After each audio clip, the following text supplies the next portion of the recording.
नमस्कार आदाब, मैं हूं मोइन शेख और आप देख रहे हैं मुंब्रा टाइम्स। दोस्तों, चलते हैं हम अपनी आज की मुख्य खबर की ओर।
आज ये एम्बुलेंस की ओपनिंग हुई है आपके हाथों से, क्या प्रोविज़न है, किस तरीके से लोगों को इसकी सुविधा उपलब्ध होगी?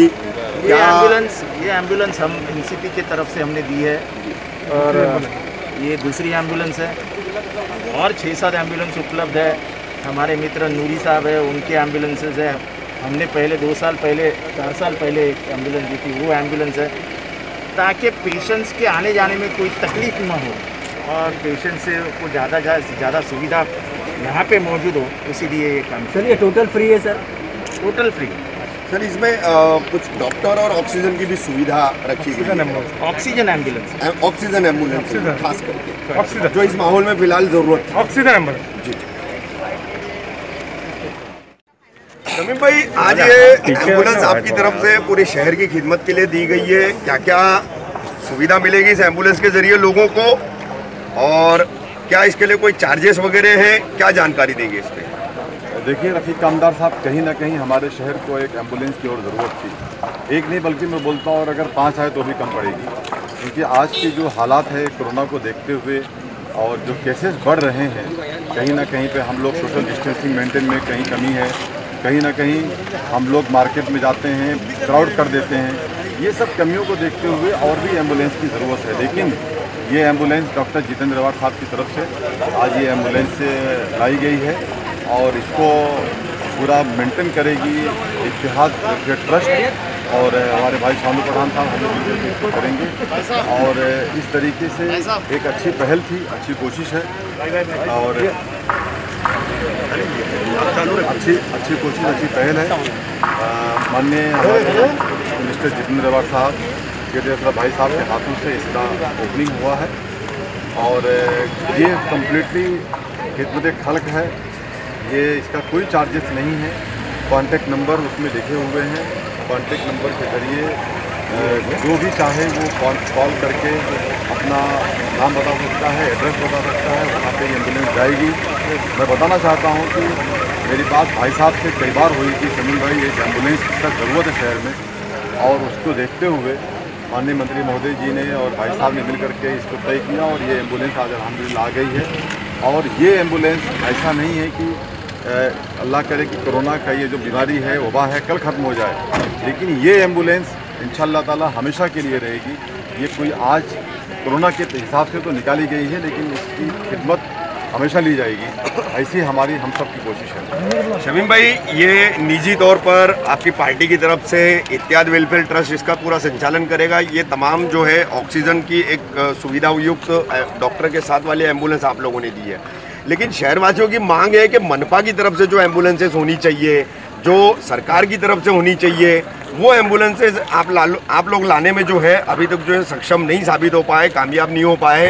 तो क्या बताएंगे आप इस पर? और उस दिशा में आप शहर के सत्ताधारी पार्टी के एक सदस्य भी हैं, इलेक्टेड है परिवहन समिति के, और अध्यक्ष भी है, तो सभी लोग हैं, आप हैं, शानू पठान साहब है, भाई साहब भी साथ में हैं, तो सब लोग मिलकर के इस दिशा में क्या काम कर रहे हैं? थाने कॉरपोरेशन की तरफ से मुमरा कौसा में 4 एम्बुलेंसेज चल रही है जी, लेकिन वो थाने कलवा के लिए है और थाने कलवा में ये चलाई जा रही है एम्बुलेंसेज। ऐसा नहीं है कि नहीं है, लेकिन रफीक कामदार साहब क्या होता है कि जैसे अगर मेरे घर में कोई परेशानी आई तो मैं सोचता हूँ कि मुझे 5 सेकंड के अंदर एम्बुलेंस पहुँचे। मेरी सोच होती है कि जब पॉजिटिव आता है तो आदमी घबरा जाता है भाई साहब, उसके हिसाब से आदमी ये सोच बढ़ जाती है, तो कहीं ना कहीं देरी होती है, डिले होती है।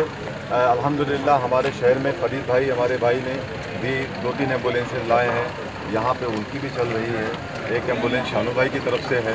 तो इस तरीके से एम्बुलेंसेज है, ऐसा नहीं कि नहीं है, लेकिन कमी थी।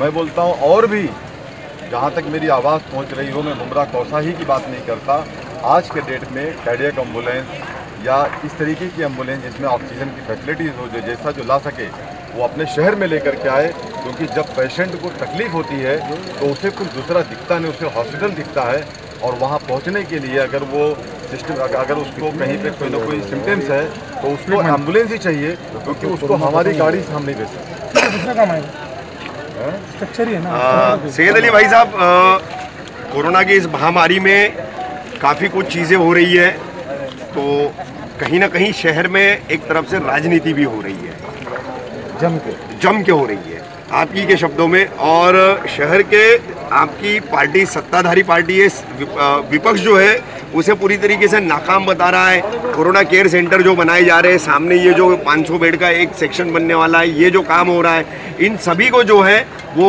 विपक्ष जो है भ्रष्टाचार करने का अड्डा फिर से बता रहा है।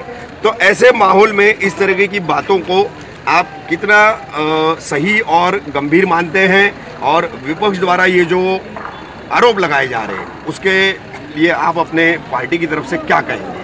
देखिए, ऐसा है, विपक्ष का काम है आरोप लगाना और सत्ताधारी का काम है काम करना।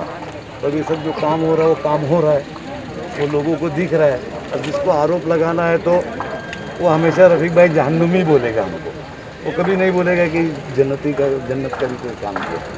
तो उनको इतना सीरियस नहीं लेना, उनको जो कहना है कहें, जो सुनना है सुने, उससे कोई फ़र्क नहीं पड़ता। हमारा काम है करना और जो कमियां हैं उसको दूर करना। नहीं, बगैर नाम लिए कल फेसबुक पे हमने देखा कि कुछ आपको भी तनकीद करने वाले पोस्ट, तनकीद करने वाली बातें लिखी गई है, और मतलब बड़ी ही निचले स्तर की बातें हैं। क्या ऐसे महामारी में जहां एक दूसरे का साथ देना है, एक इंसानियत का नाता निभाना है, ऐसे में इस तरह की तनकीद जो असंसदीय भाषा और बहुत ही कमर के नीचे जिसे वार कहा जाता है, ऐसा, और वो भी मतलब आपके घराने को जानते हुए आप जैसी शख्सियत के ताल्लुक से ऐसी बातें करना कहाँ तक मुनासिब है? देखिए, ऐसा है कि जिनको नफरत है हमसे वो तो कोई हद तक जा सकते हैं, तो वो है 8-10 लोग हैं, उनको नफरत करने दीजिए, वही में मज़ा उनको आता है, क्योंकि उनको कोई कामकाज में मज़ा नहीं आता। भाई अगर हमारी गलती है तो आओ बैठो हमारे साथ बात करो कि भाई आपकी ये गलती है, ये आप लोग ने नहीं किया या आपकी पार्टी ने नहीं किया, लेकिन इस तरीके का अभद्र भाषा का इस्तेमाल उनका काम वो करते रहे, उससे कोई फ़र्क नहीं पड़ने वाला। रफीक कामदार साहब, मैं कहना चाहता हूँ कि ये जो गलत शब्द जो लोगों ने यूज़ किया है, मंत्री जी जब एडमिट थे या आज तक, उनके बारे में हमने होम मिनिस्टर से लेकर के, साइबर क्राइम से लेकर के, मुमरा पुलिस स्टेशन से लेकर डीसीपी से लेकर के, थाने कमिश्नर से लेकर के हमने शिकायत दर्ज करा दी है। बहुत जल्द उनके ऊपर दर्ज होगा FIR। ठीक है, सबसे बड़ी बात मैं मुबारकबाद दूंगा शमीम भाई इतिहास वेलफेयर ट्रस्ट को कि एक और एम्बुलेंस आज शहर को मिली है, कई एम्बुलेंस चल रही है। रही बात कॉरपोरेशन की एम्बुलेंस और महापालिका को जो एम्बुलेंस प्रोवाइड करना चाहिए, खासतौर से 108 नंबर की एम्बुलेंस, वो मुमरा के नहीं होना चाहिए। अगर इससे पहले आमदार साहब ने अपनी निजी से एम्बुलेंस दी है, लेकिन हमेशा कॉर्पोरेशन कमिश्नर बोलता है कि वो खाली मुमरा को नहीं मिल सकती, वो एम्बुलेंस महापालिका शिवाजी हॉस्पिटल में रहेगी। लेकिन अब इंशाअल्लाह ताला हम ये कोशिश करेंगे और पूरी ताकत लगा के कि महानगर पालिका की तरफ से एक कार्डियो एम्बुलेंस 24 घंटा मुमरा के नहीं अवेलेबल होना चाहिए। ये सबसे बड़ी हमारी पहली मांगनी रहेगी और इस पे नहीं हम अमल बजावनी तुरंत करेंगे। यानी ये पूरी NCP और शानू पठान का मुमरा कौसा से वादा है सबका। चलो, तो ये थी हमारी आज की खबर। देश और दुनिया की खबरों को जानने के लिए देखते रहिए मुमरा टाइम्स। और हाँ दोस्तों, आप लोगों से गुजारिश है कि आप हमारी वीडियो को लाइक कीजिए और चैनल को सब्सक्राइब भी कीजिए। तो दोस्तों, फिर मिलते हैं एक नई खबर के साथ। तब तक के लिए जय हिंद, अल्लाह हाफिज़।